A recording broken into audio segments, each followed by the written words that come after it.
Las imágenes de los nacimientos son unas imágenes muy comunes. Y la pregunta sería, yo quiero saber si se ve bien, si alcanzamos a ver bien, ¿sí, no? Creo que no hace falta que apague la luz, ¿verdad? Si es un festejo bíblico o si es una tradición. Esa va a ser la pregunta, o esa va a ser la temática, y de esta manera vamos a manejarlo en esta hora. Festejo bíblico o tradición. Varias de las cosas que tenemos que tener en claro. Primero, que la Navidad es motivada por el comercio, y ya vamos a ver por qué.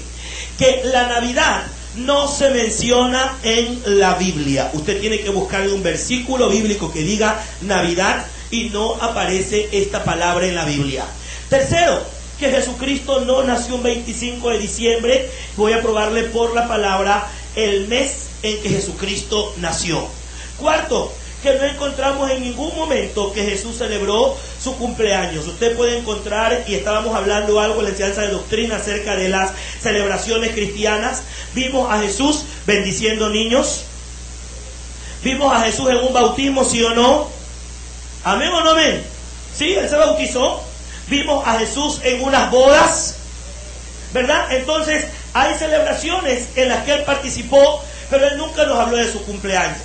En quinto lugar, entender que es una celebración pagana que ha sido cristianizada, pero entendiéndolo en el sentido de cristianizada, de la manera en que se cree que toda religión que menciona a Cristo son cristianos, y usted sabe que eso no es cierto. En sexto lugar, en la Biblia se nos da una orden, que conmemoremos la muerte de Jesús, pero no su nacimiento. ¿Alguien sabe cuándo conmemoramos la muerte de Jesús? A través de la Santa Cena. Cada vez dice que comáis este pan y bebéis esta copa, la muerte del Señor anunciáis hasta que Él venga. ¿Qué es lo que anunciamos entonces? La muerte del Señor. Sigamos entonces. Primera de Juan 2:15 dice, que vamos a leer todo, 2, 3. No améis al mundo, ni las cosas que están en el mundo. Si alguno ama al mundo, el amor del Padre no está en él. Dígale que está a su lado, sobre ti, dígale, sobre ti está el amor del Padre.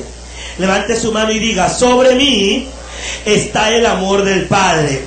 Por eso, por muy linda que sea una tradición, si a mi padre no le gusta, a mí tampoco me gusta, porque a lo que a mi padre le gusta, también me gusta a mí. ¿Estamos claros, mis hermanos? ¿Amén? Muy bien. Entonces, Navidad o natividad viene del latín nacimiento, o que también significa que da vida. De acuerdo al diccionario, se lo usa en relación al nacimiento de Jesús. Eso dice el diccionario. Vamos entonces a revisar la fecha del nacimiento de Jesús para desbloquear la primera cosa de la que se enseña. Continuemos. Y vamos a tomar esto como base, ¿verdad? Juan el Bautista nació 9 meses después que Zacarías, su padre, tuvo un encuentro con el ángel Gabriel. Se ha leído usted esa porción bíblica, ¿verdad? Que Zacarías no tenía hijos, Elizabeth, su esposa, no tenía hijos. Así aparece en Lucas, capítulo 1, versículos 5 al 24. La pregunta es, ¿cuándo ocurrió este encuentro?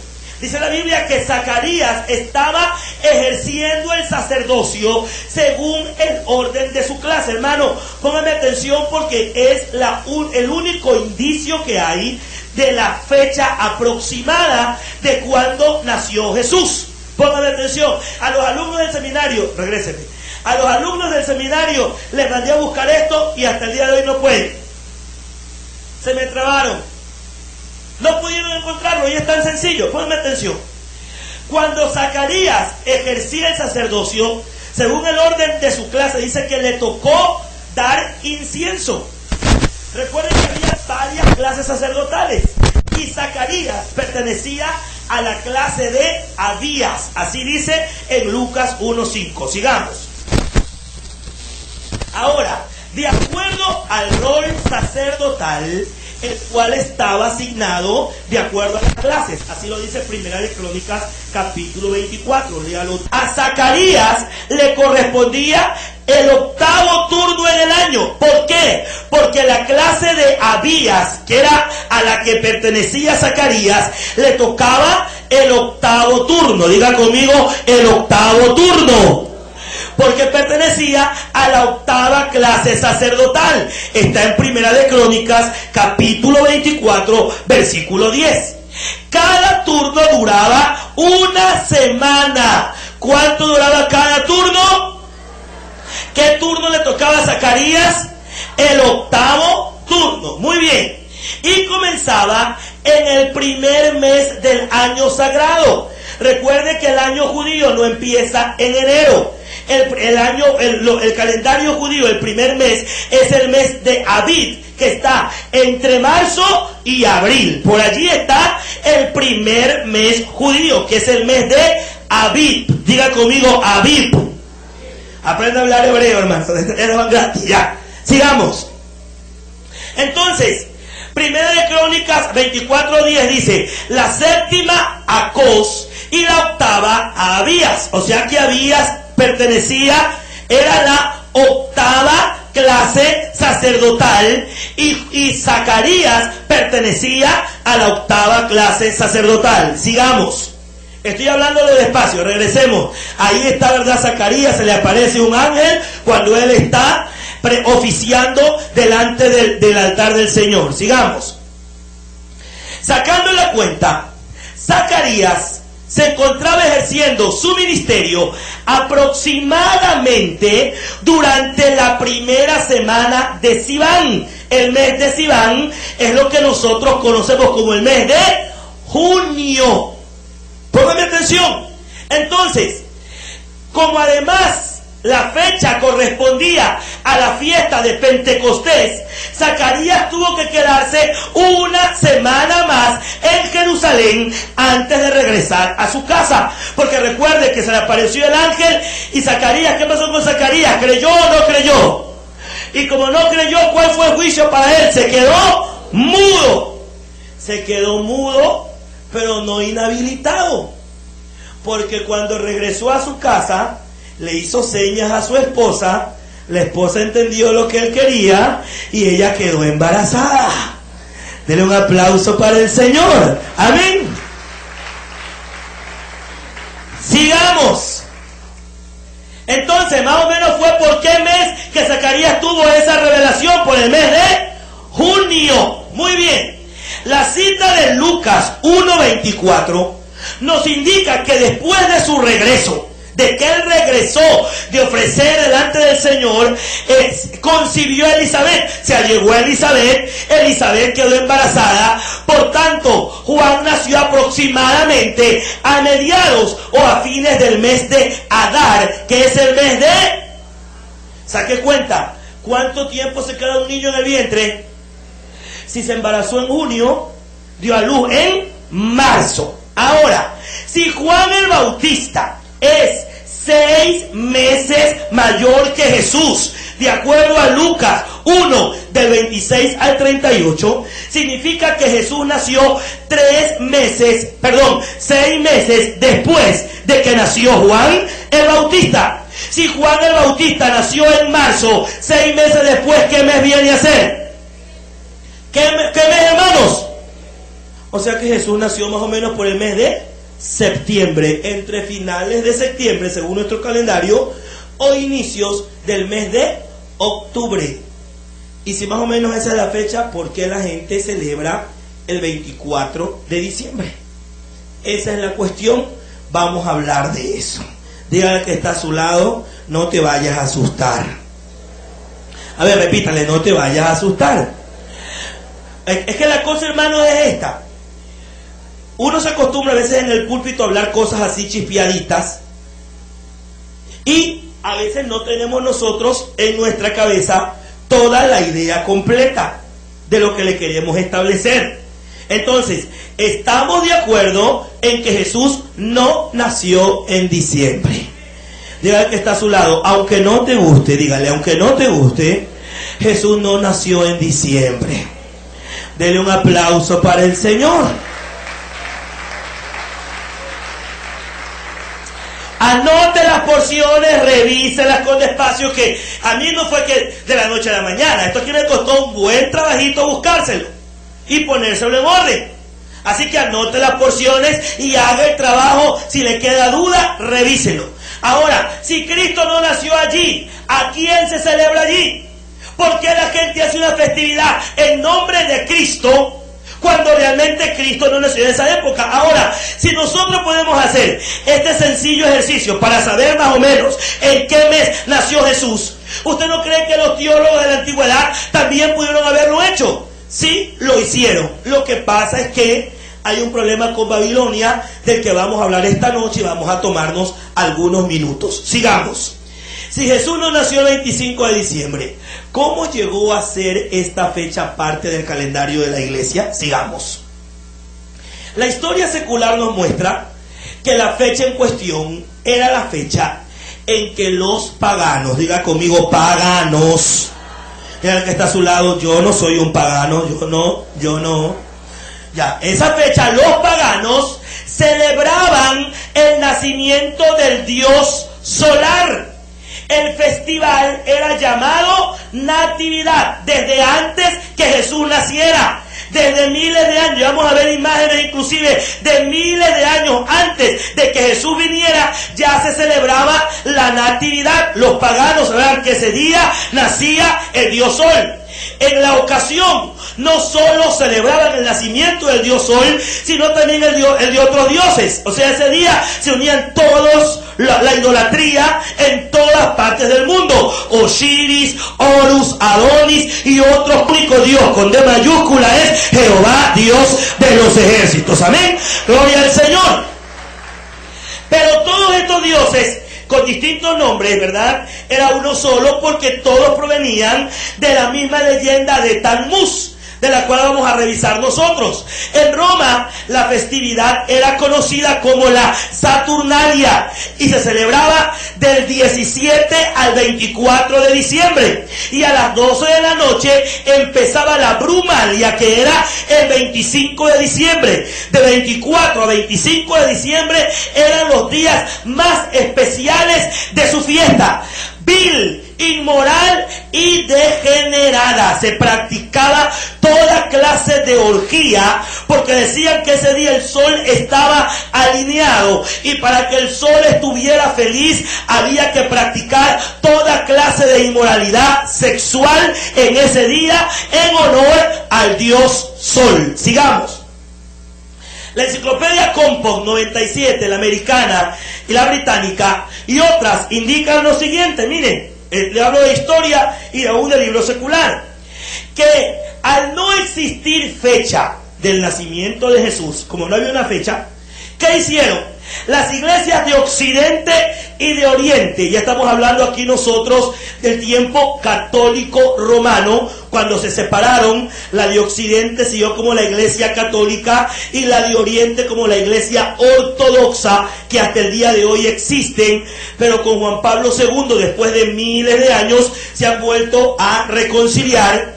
Ellos eligieron en el siglo IV, digan conmigo, siglo IV, o sea, en el año 400 años después de que Cristo Jesús nació, murió y resucitó, recién en el año 400, ellos eligieron la fecha del 25 de diciembre, los unos, y los otros escogieron la fecha del 6 de enero.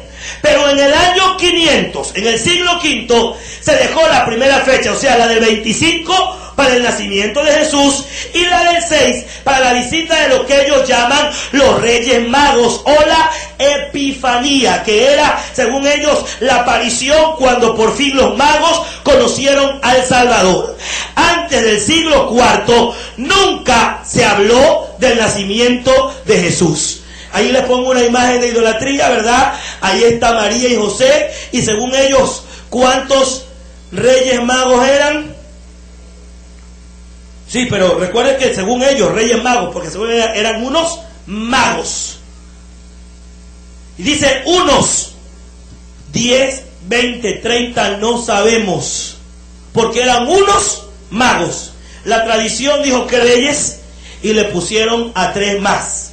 Y usted va a las casas de los cristianos y les encuentra a los 3 reyes magos, viejito, Melchor, Gaspar y Baltasar. Y los hijos saben más el nombre de Melchor, Gaspar y Baltasar que del nombre de Jesús o de Débora o de Gedeón, lo que realmente está en la Biblia. Amén. Sigamos. La festividad pagana le agradaba al pueblo, le agradaba a la gente, y no querían suprimirla por ningún momento, porque recuerden que había sexo abiertamente, había festividad, porque era el día de la fiesta del Dios Sol. Entonces, la iglesia, ¿qué hizo? Intentó armonizar, hacer una sola esa antigua celebración pagana con el nacimiento de Cristo, y de esta manera la festividad pagana de la natividad se introdujo como con un disfraz dentro de la iglesia. ¿Qué fue lo que hicieron ellos? Le hablaban a ellos, ¿verdad?, dejar la idolatría y todo eso, y la gente decía no, porque nos gusta la natividad. Entonces, ¿qué hizo la iglesia? Entre comillas, santificó la fiesta y reemplazó el nacimiento del Dios Sol por el nacimiento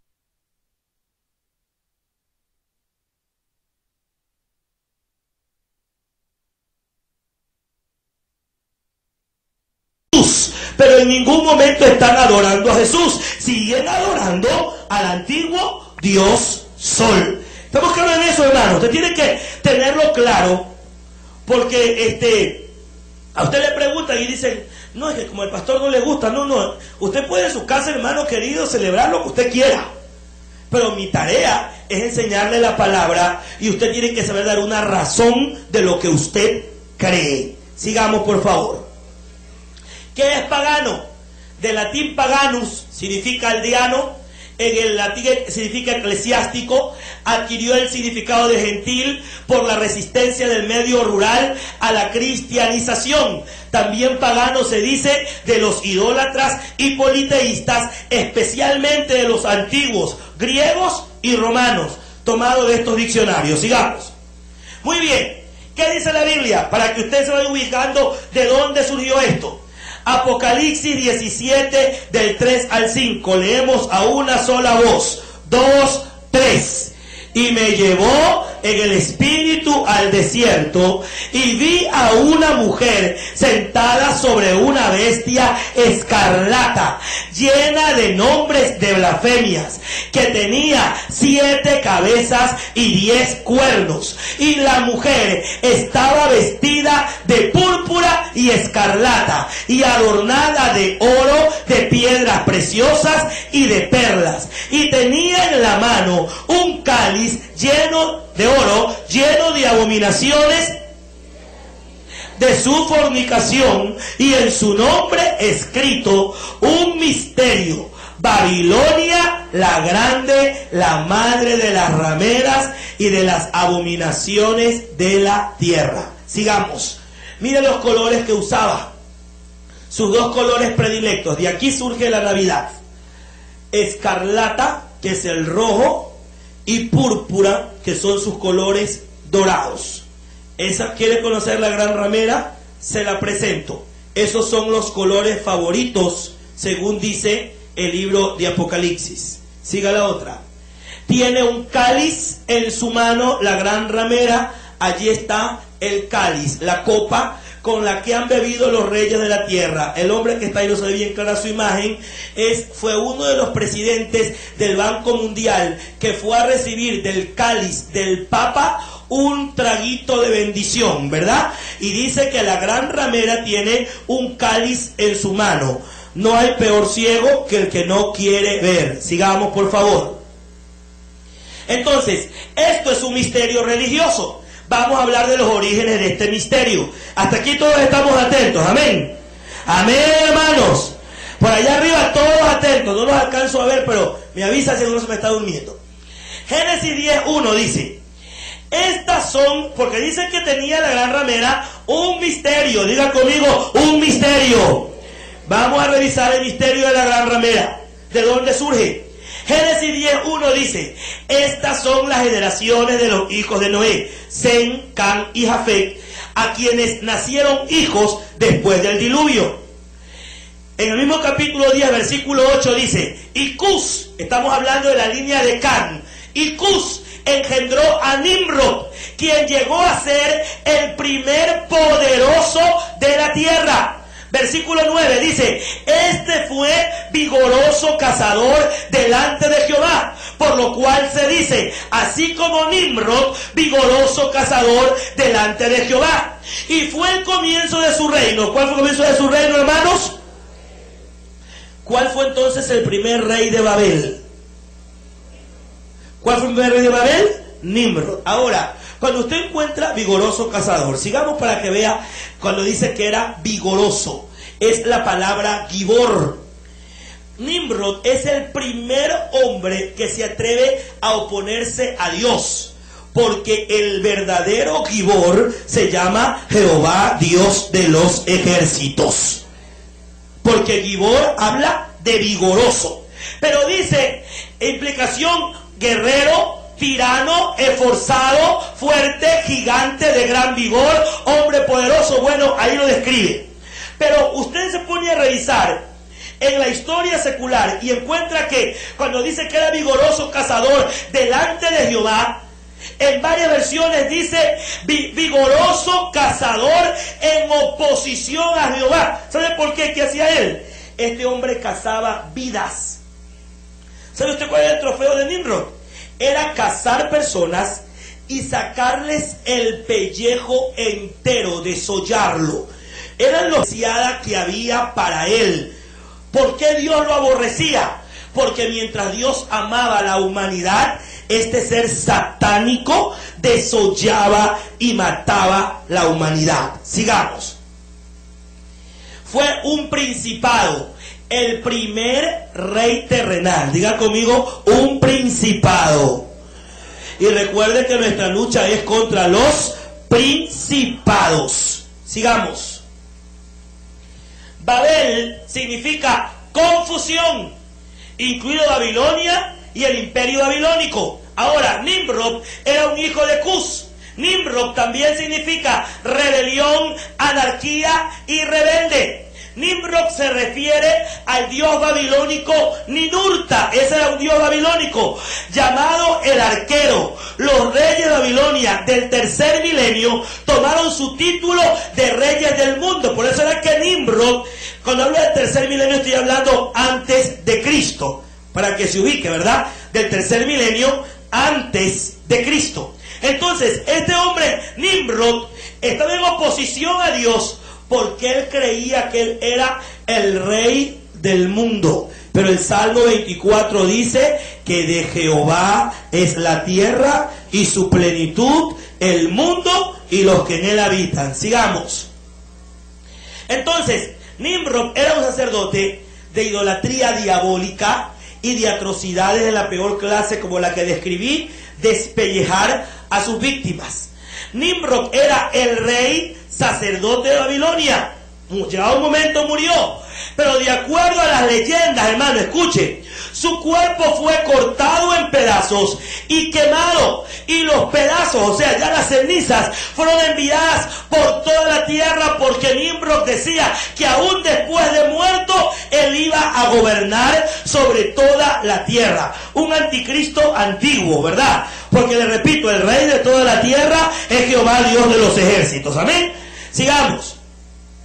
Pero aun cuando Nimrod había muerto, la religión babilónica que él impuso, en la cual tuvo una parte tan prominente, continuó y se desarrolló bajo el liderazgo de su esposa. Ahora va a entender por qué el niñito, ya viene el niñito jugando entre flores, no sé a qué niñito, porque ya viene el rey, y él no es ningún niñito, es el rey de reyes y el señor de señores. Amén.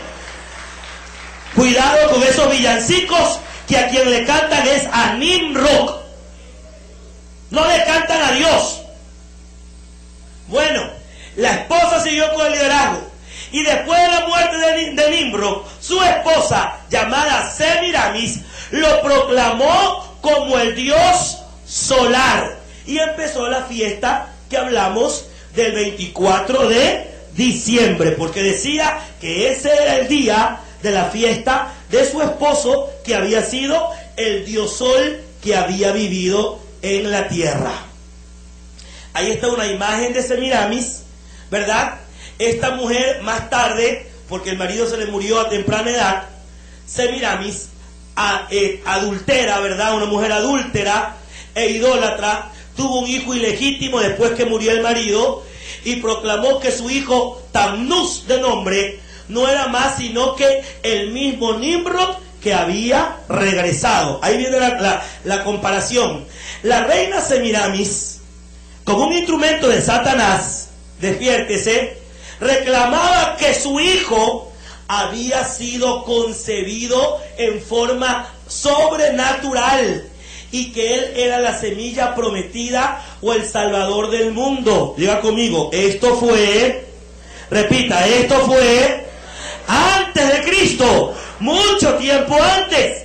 Pero recuerde que a Adán y a Eva se le dijo que un día vendría el Salvador, en Génesis 3:15, eso se sabía. Entonces, ¿qué hace ella? Ella dice que no estuvo con nadie, que sobrenaturalmente quedó embarazada.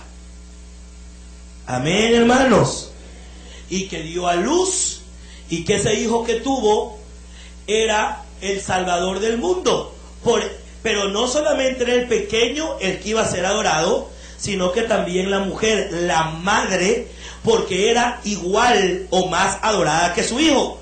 Como podemos ver en las páginas siguientes, Nimrod, que era el padre, Semiramis, ¿verdad?, que era la madre, aunque ya Nimrod no estaba, y Tamnus, que era el niño que había nacido, fueron usados por Satanás para producir una falsa religión que pareciera algo cierto. Muy bien. ¿Se parece o no se parece a la historia del Señor Jesucristo?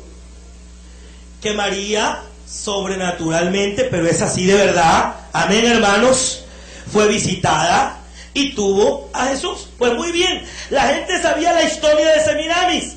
Muchos siglos después, cuando ya está el cristianismo, la gente quería seguir con su fiesta.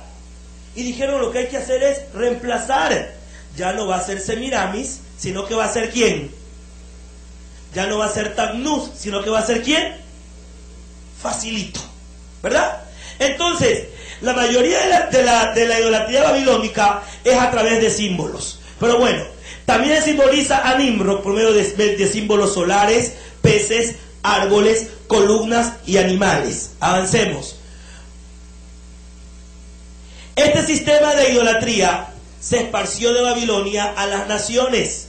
¿Cuándo fue que ocurrió que Babilonia se esparció por todos lados? ¿Alguien recuerda?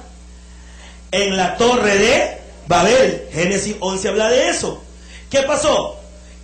Porque recuerden que el inicio del gobierno de Nimrod fue ¿en dónde? En Babel. Fue Nimrod el que comandó lo de la torre.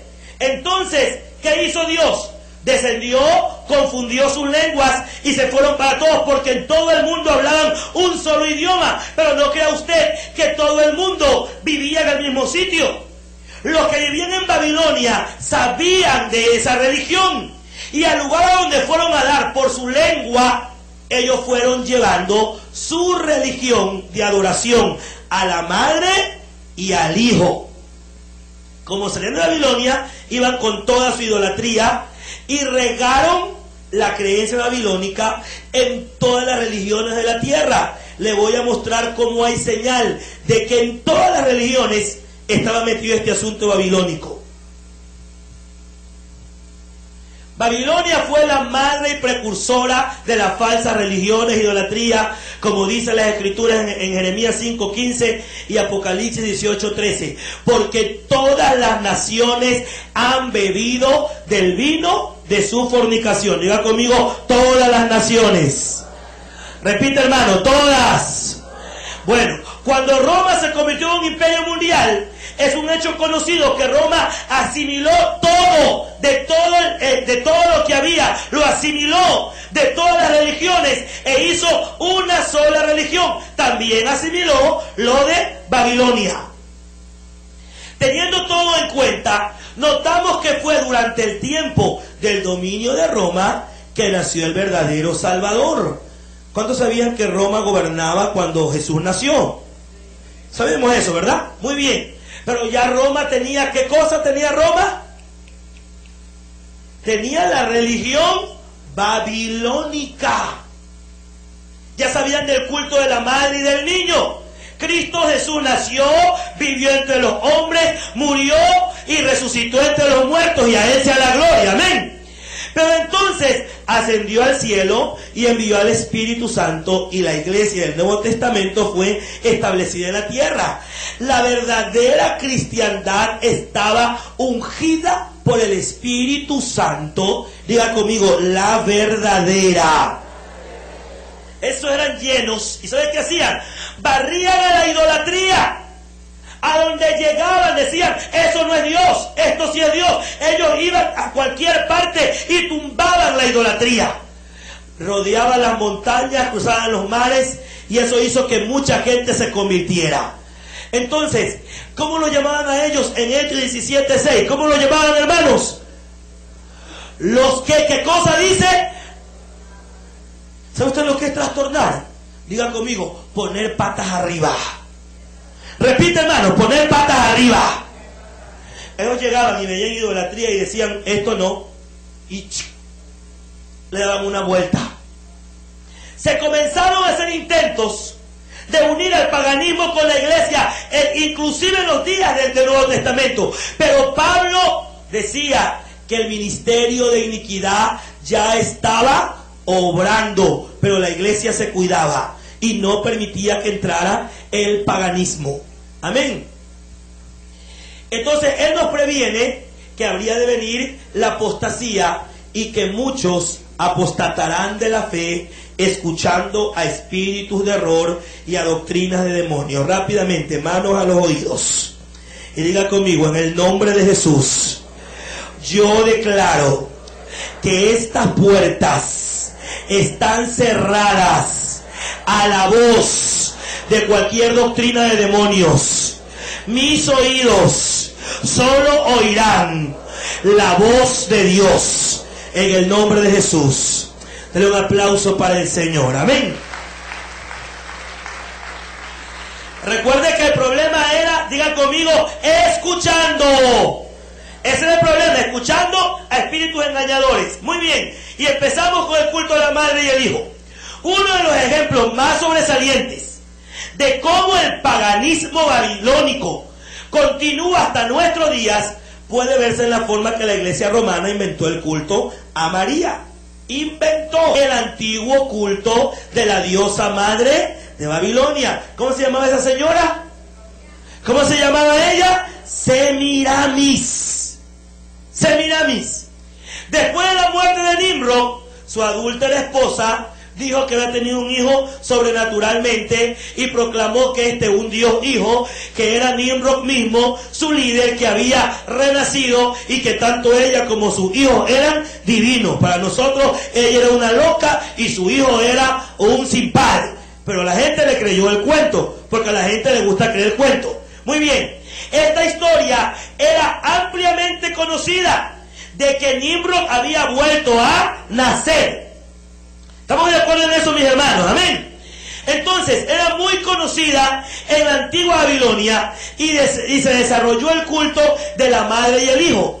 Numerosos monumentos de Babilonia muestran a la diosa madre Semiramis con su hijo Tamnus en brazos. Eso tiene siglos de siglos. Mucho antes de que Cristo naciera, ya aparecen unas imágenes de piedra de una mujer con un niño, así como se presenta aparentemente a Cristo. Pero esto es desde mucho antes. Diga conmigo, Babilonia. Sigamos. Ahora, cuando el pueblo de Babilonia fue disperso en varias áreas de la tierra, llevaron ese culto. Eso explica por qué todas las naciones en los tiempos pasados adoraban a la Divina Madre y a su Hijo de una u otra forma, aún siglos antes de que el verdadero Salvador hubiera nacido. Por ejemplo, ellos iban y se establecían en Europa, y ahí hablaban de la Madre y del Hijo. A todo lugar hablaban. Mire qué tremendo. Gente que cree en una mentira habla de esa mentira. Hermano, usted tiene una verdad, usted tiene que hablar de esa verdad. Jesucristo es el Señor. Amén. Sigamos.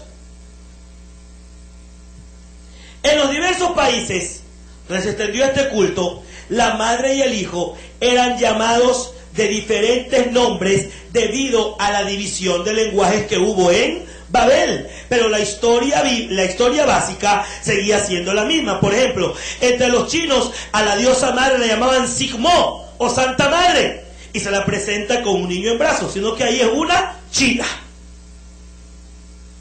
¿Estamos de acuerdo, verdad? Se ha escuchado la churrona, la morena, la chola, la no sé cuánto. Se ha escuchado, ¿verdad, hermano? Amén. De acuerdo al lugar, le ponen una con un niño en brazos. Entonces, y con rayos de gloria en su cabeza, los hermanos veneraban a la Virgen Herta. En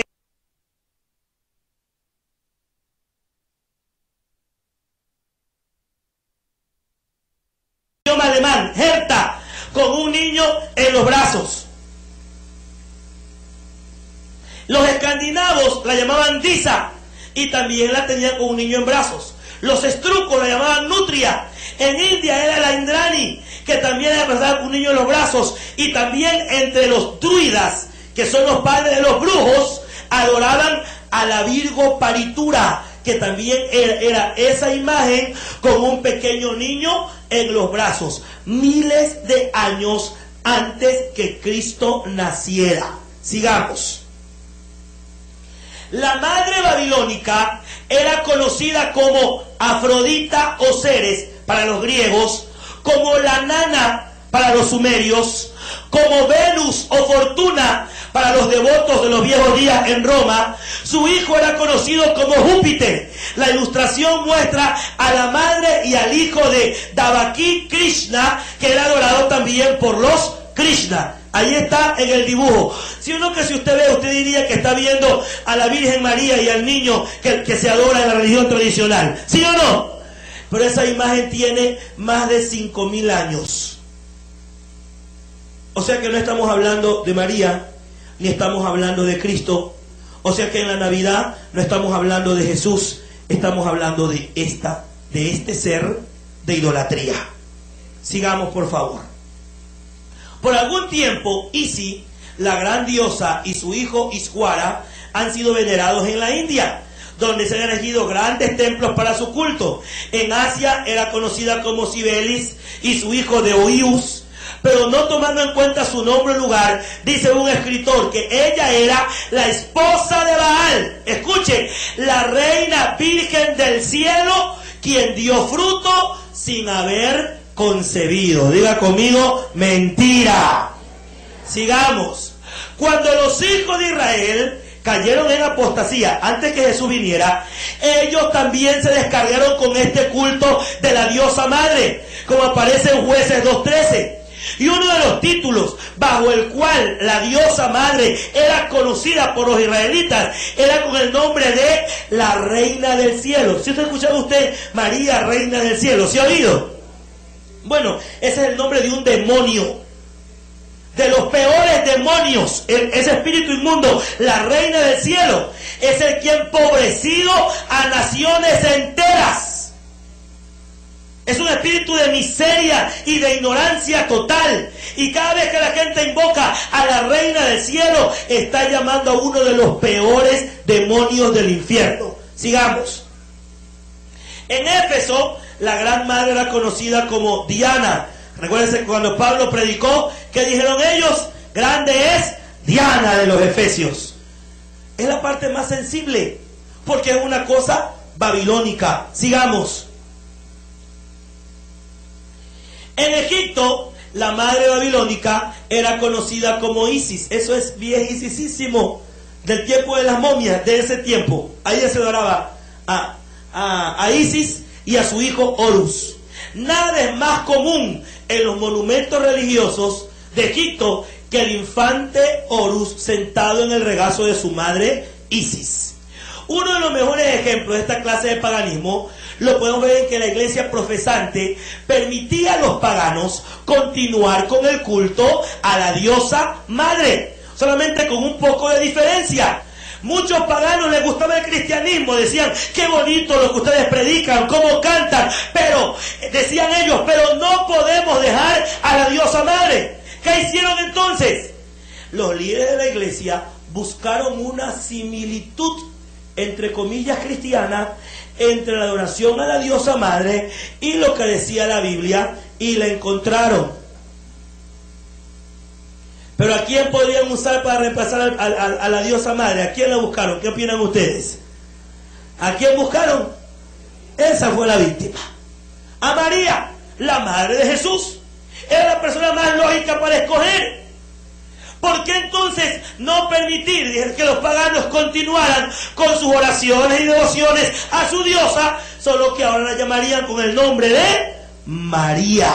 Pero la verdadera María no acepta oraciones, no recibe oraciones. Ella está en el cielo porque fue salva, porque creyó en Jesús como su Salvador. Fuerte el aplauso para el Señor. Amén. Sigamos.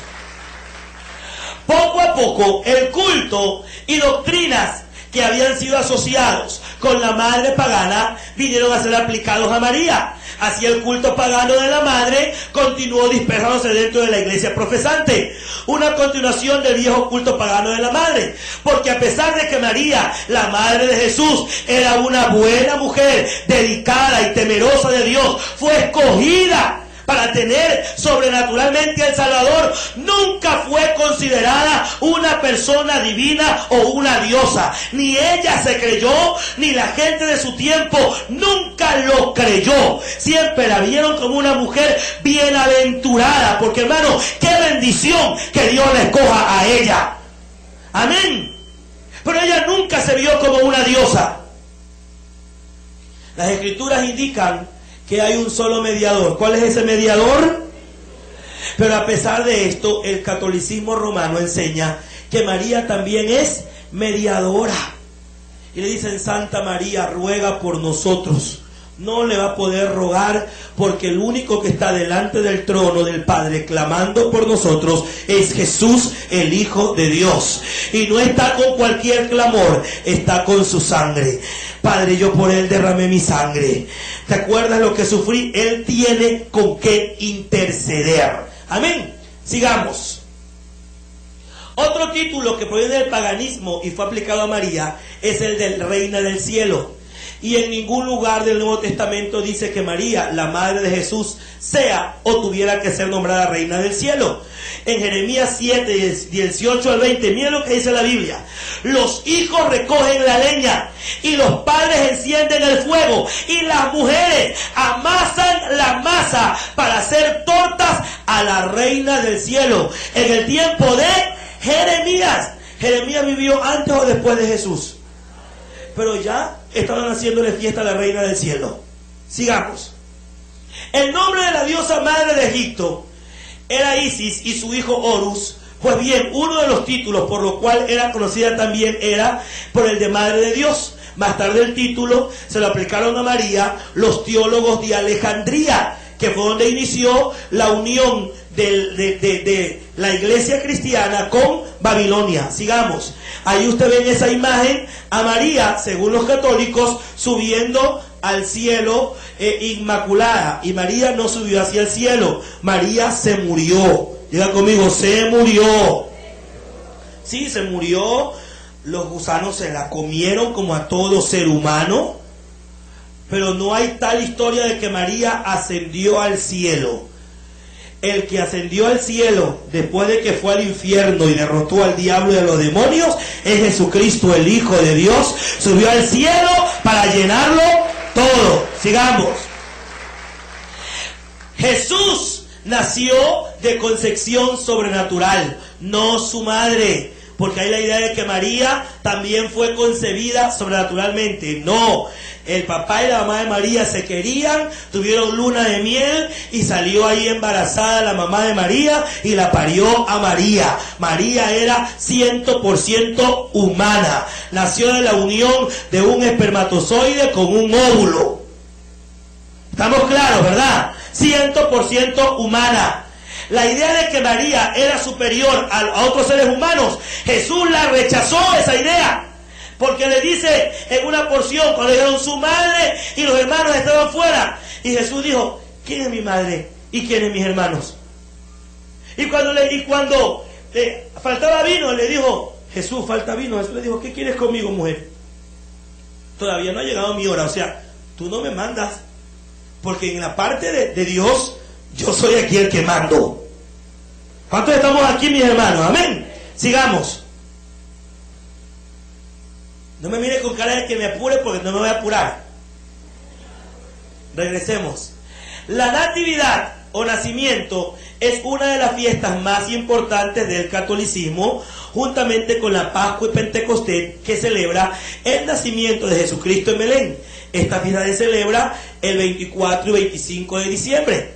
En el Imperio Romano, las celebraciones de Saturno durante la semana del solsticio, que eran el acontecimiento social principal, llegaba a su apogeo, ¿cuándo, hermanos? El 25.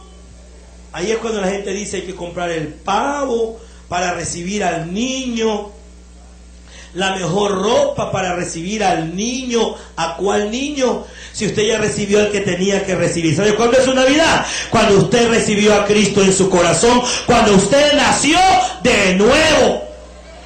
Ese día coma pavo y haga fiesta.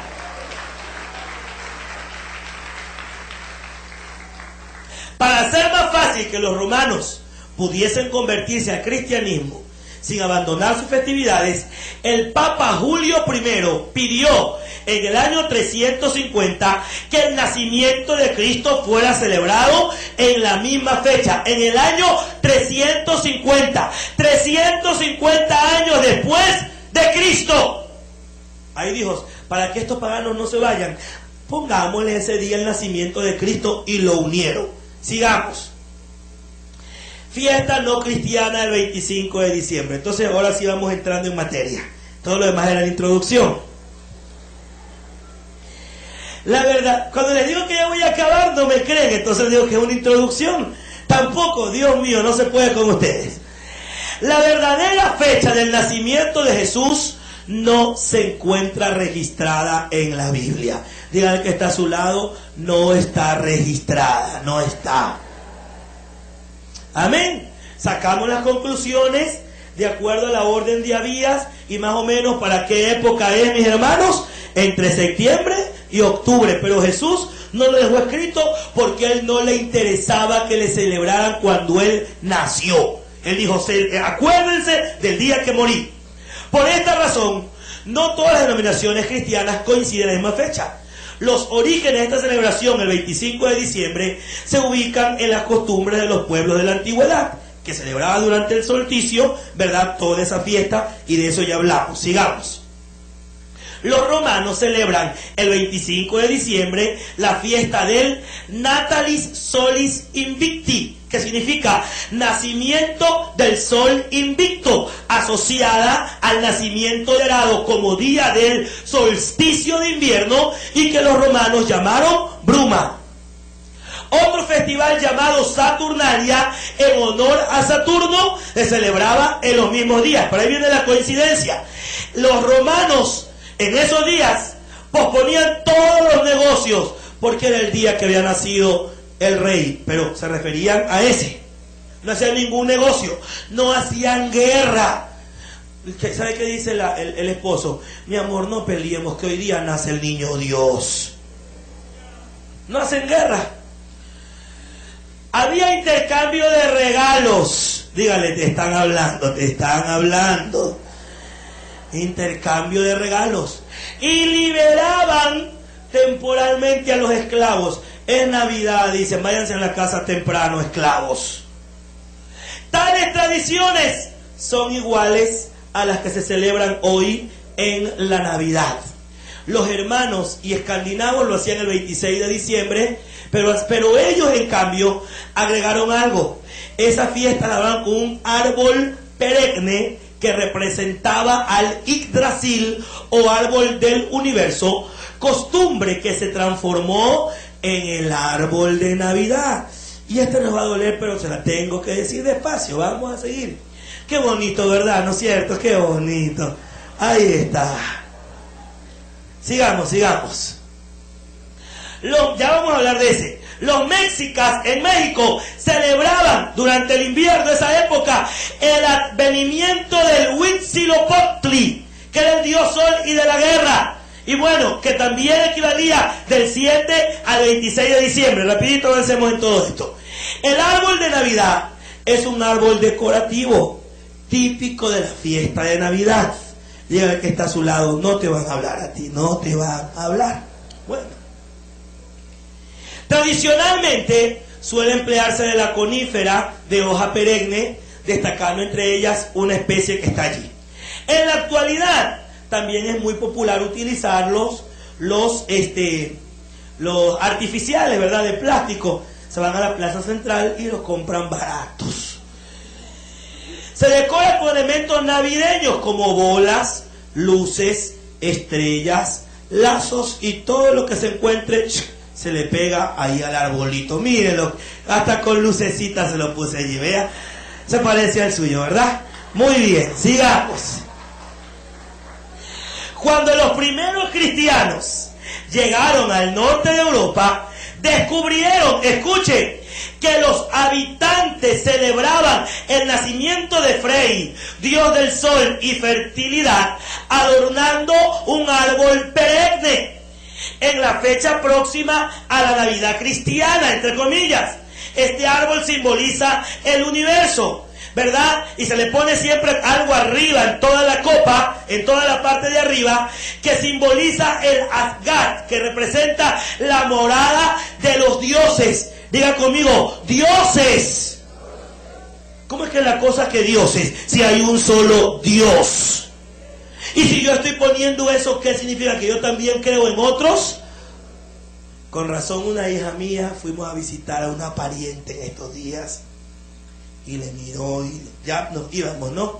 Pero no se le cayó la lengua a Natalie. Al fin y al cabo, mujer, hermana, al fin y al cabo, mujer. Está bonita tu casa, pero lo único malo es que aquí tienes idolatría, porque eso que está allí es idolatría. Estás adorando a otros dioses. Y él se quedó, oh. ¿Y esta niña de dónde me salió? Pero es que eso representa cada cosa. Y usted cada cosa que hace la tiene que hacer sabiendo qué es lo que está haciendo. Sigamos. Regresa un poquito, que ya está la última.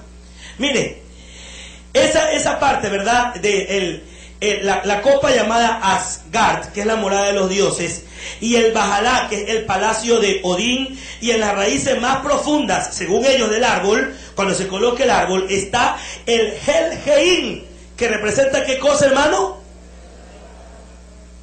¿Sabe usted lo que usted está celebrando cuando usted pone un árbol de Navidad en su casa? Eso es lo que de ahí se lo trajo. De allí, de esto se lo trajo. Representa el rey. Usted está llamando a la muerte a su casa. Tenga cuidado. Ahora no va a ir, mijito, se acabó. Usted tómeselo con calma. No es para que le dañe la vida a nadie tampoco. Pero si somos una iglesia, ¿cuántos somos una iglesia profética aquí? ¿Cuántos aquí reprenden al diablo? ¿Y cómo le tienes una corona encima de tu árbol? Y tienes raíces hasta la muerte. Cuidado, sigamos. Dice, y esto es lo último, lo leemos todos juntos. 2, 3. No améis al mundo, ni las cosas que están. Si alguno ama al mundo, el amor del Padre no está en él. Porque todo lo que hay en el mundo, los deseos de la carne, los deseos de los ojos y la vanagloria de la vida, no proviene del Padre, sino ¿de dónde? Del mundo. ¿Y qué pasa, hermano? Y el mundo pasa y sus deseos, pero el que hace la voluntad de Dios permanece. Fuerte aplauso al Señor Jesús, porque nosotros permanecemos para siempre. Amén. Terminamos con esto. El hecho de que su vecino lo haga, usted no tiene que hacerlo, porque usted no puede amar al mundo. Estamos aquí, mis hermanos. Amén. Pero es que está en la época, el Papá Noel, si no lo pongo, ¿qué dirán mi vecina? Su vecina puede decir lo que sea. Usted sabe a quién sirve. Y usted sabe a quién sigue. Yo solamente mi tarea es enseñarle. Usted toma la palabra y el Espíritu Santo va a tratar con usted y le va a revelar su verdad.